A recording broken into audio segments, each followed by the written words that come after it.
اللہ کی ذات بے نیاز ذات ہے۔ جب وہ ذات اپنے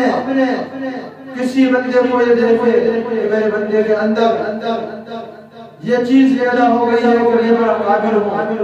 میں بڑا ذلیل ہوں، میں بڑا نیک ہوں، میں بڑا اچھا ہوں، تکبر آ گیا، غرور آ گیا، اللہ تعالیٰ اسے دین سے دور کر دیں گے۔ اور ایک بندہ عاجز ہے، ڈرتا ہے کہیں استاد کی بے نہ ہو جائے، کہیں نبی کی بے نہ ہو جائے، کہیں کلام اللہ کی بے نہ ہو جائے، کہیں ساتھیوں کے بڑے بھائی کے چھوٹے بھائی کی بے نہ ہو جائے، ڈرتا ہے اگر بھی بات ہو جائے، معافی مانگتا ہے استاد سے، اپنے بھائیوں سے، والدین سے معافی مانگتا ہے۔ اللہ تعالیٰ اس کل ذہن بچے کو قبول فرمائیں گے اور اسے امت کا پیشوا بنائیں گے، اسے داعی بنائیں گے۔ کیا بنائیں گے؟ دین کا داعی بنائیں گے۔ اس لیے اللہ سے اپنے آپ کو کیا کروانا ہے؟ قبول کروانا ہے۔ کتنے ساتھی، کتنے دوست آپ کے ساتھ داخلہ لے لیتے ہیں، لیکن کوئی ہفتے بعد چلا جاتا ہے، کوئی مہینے بعد چلا جاتا ہے، کوئی 6 مہینے بعد چلا جاتا ہے، حتیٰ کہ ایسے بھی آپ کو اپنے ساتھ ملیں گے جو 10 بار پڑھ کے چلے گئے، 15 پانے پڑھ کے چلے گئے، 25 پانے پڑھ کے چلے گئے، بلکہ آپ کو حافظ قرآن بھی ملیں گے، حفظ کیا کردار نہیں کی اور نائم سے کٹ گئے۔ کیا ہوا؟ کوئی بے ادبی ہو گئی، سالوں کی، بھائیوں کی، قرآن کی، اپنے ساتھیوں کی۔ اس لیے اللہ سے کیا کرنا ہے؟ اپنے آپ کو قبول کرنا اور نماز کی پابندی کرنی ہے۔ نماز کی کیا کرنی ہے؟ پابندی کرنی ہے۔ اس سے ذرا نماز کی پابندی کرنی ہے میرے بچوں۔ ابھی سے نماز کو اپنے پلے باندھ لے کہ نماز کسی بھی حالت میں نہ چھوٹے۔ گھر میں ہو تب بھی نماز پڑھنی ہے، مدرسے میں ہو تب بھی نماز پڑھنی ہے۔ بچپن کی عادت بچپن تک جاتی ہے، بچپن کی عادت بڑھاپے تک جاتی ہے۔ اس لیے نماز کو نہ چھوڑنا۔ جمعرات ہو تب بھی نماز، جمعہ ہو تب بھی نماز، مدرسے میں ہو تب بھی نماز، گھر میں ہو تب بھی نماز، کسی رشتہ دار کے گھر جاؤ تب بھی نماز۔ میرے پیارے بچوں، نماز کو اپنے پلے باندھ لو۔ نماز کسی بھی حالت میں چھوٹے۔ اگر حافظ قرآن کی نماز چھوٹ جائے، طالب علم کی نماز چھوٹ جائے، بتاؤ پھر دوسروں کا کیا حال ہوگا؟ یہ آپ تو امت کے پیشوا ہیں، آپ تو نمونہ ہیں، آپ تو آئیڈیل ہیں۔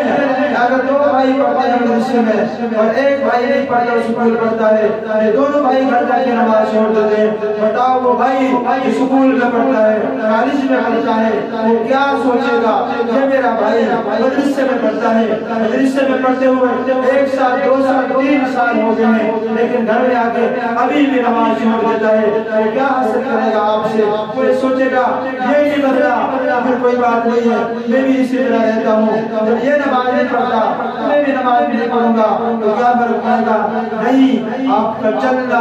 پھرنا اٹھنا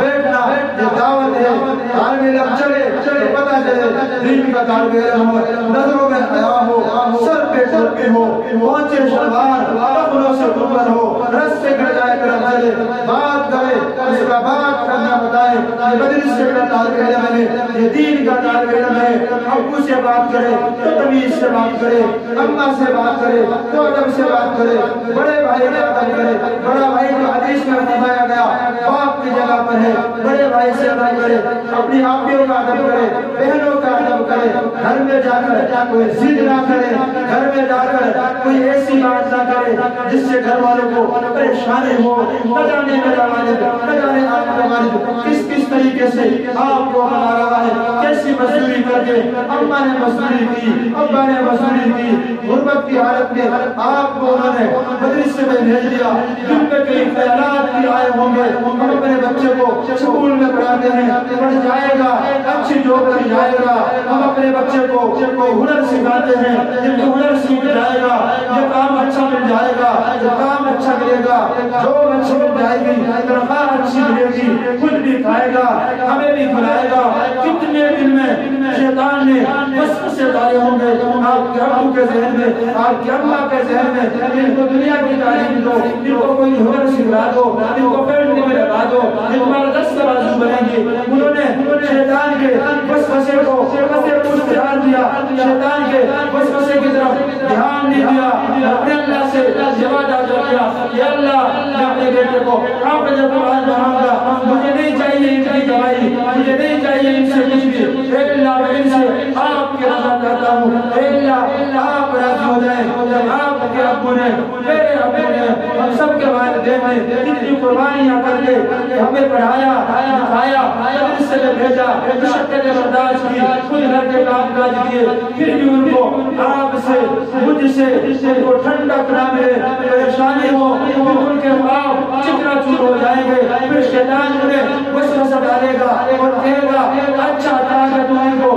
مدرسے میں داخل نہ کراتا داخل کرا کے بھی مجھے گالیاں دیتے ہیں داخل کرا کے بھی ابھی بھی تکلیف دیتے ہیں حافظ قرآن کر کے بھی میری نافرمانی کرتے ہیں ابا کو تنگ کرتے ہیں بھائیوں سے لڑائی کرتے ہیں ابا کہتا ہوگا کہ اچھا تھا اسے داخل نہ کراتا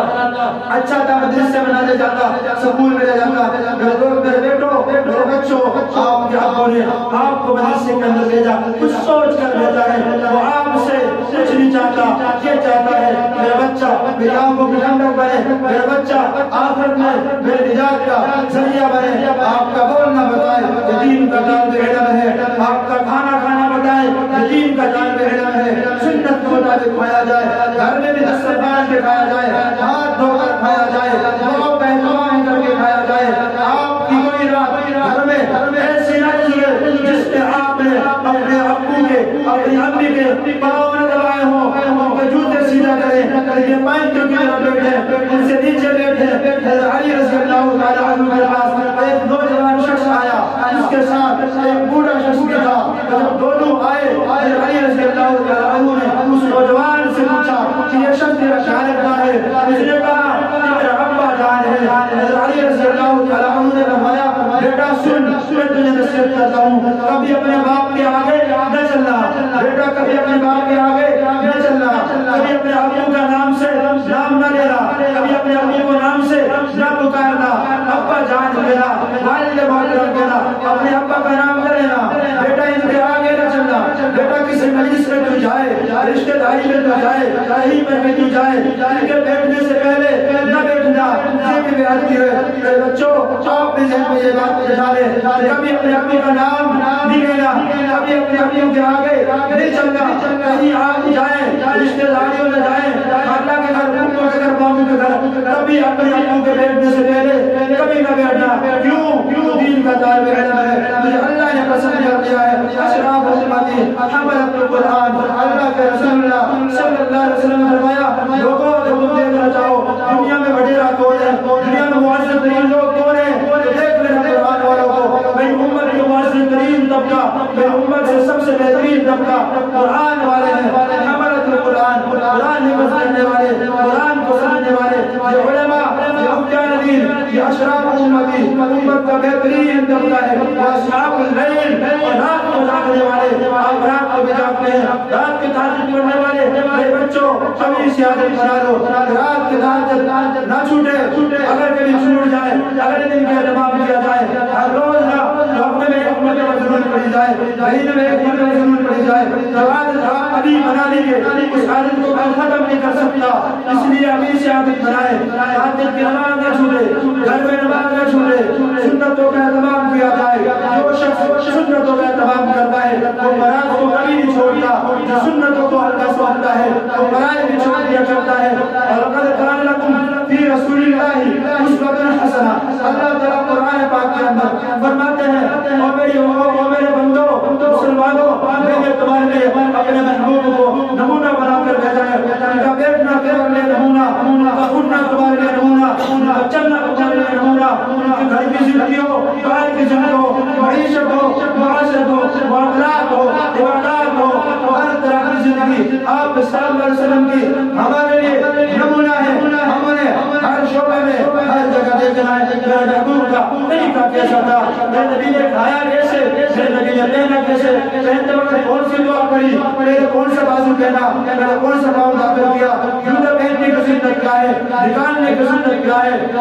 گھر میں داخل ہونے کی سنت کیا ہے، گھر سے نکلنے کی سنت کیا ہے۔ میرے بچوں جو آپ یہ سنتیں اپنائیں گے، گھر میں داخل ہونے والی، نکلنے والی، کھانے کی سنتیں، سونے کی سنتیں، جیسے آپ یہاں مجلس میں ہر روز کھانے کے آداب بیان کرتے ہیں، اسی طرح گھر میں بھی کسی دن جاؤ، جمعرات کی جمعی اپنے گھر والوں کو جمع کرو، ابو کو بھی بٹھا لو، ابو کو بھی بٹھا لو، بہنوں کو بھی جمع کر لو، بھائیوں کو بھی جمع کر لو، اور ان سے کہو کہ میں آج آپ کو کھانے کا طریقہ بتلاتا ہوں، میں آج آپ کو کھانے کی سنتیں بتلاتا ہوں۔ اپنے بھائی بہنیں ابو کے سامنے کھانے کی سنتیں بیان کر، میرے ابو کا کلیجہ ٹھنڈا ہوگا، میری اماں کا دل ٹھنڈا ہو جائے گا۔ ہاں میں نے اپنے بچے کا انتخاب اچھا کیا، اچھا ہوا میں نے اپنے بچے کو مدرسے میں داخل کرا دیا، ابھی سے میرا بچہ سنتوں کا احترام کرتا ہے۔ جیسے تم یہاں سونے کا آداب بیان کرتے ہو، اسی طرح جاؤ نا گھر میں، چھٹیوں میں جب جاؤ اپنے ابو کو جمع کر لو، امی کو جمع کر لو، بھائیوں کو جمع کر لو، چچے تائے کو بٹھاؤ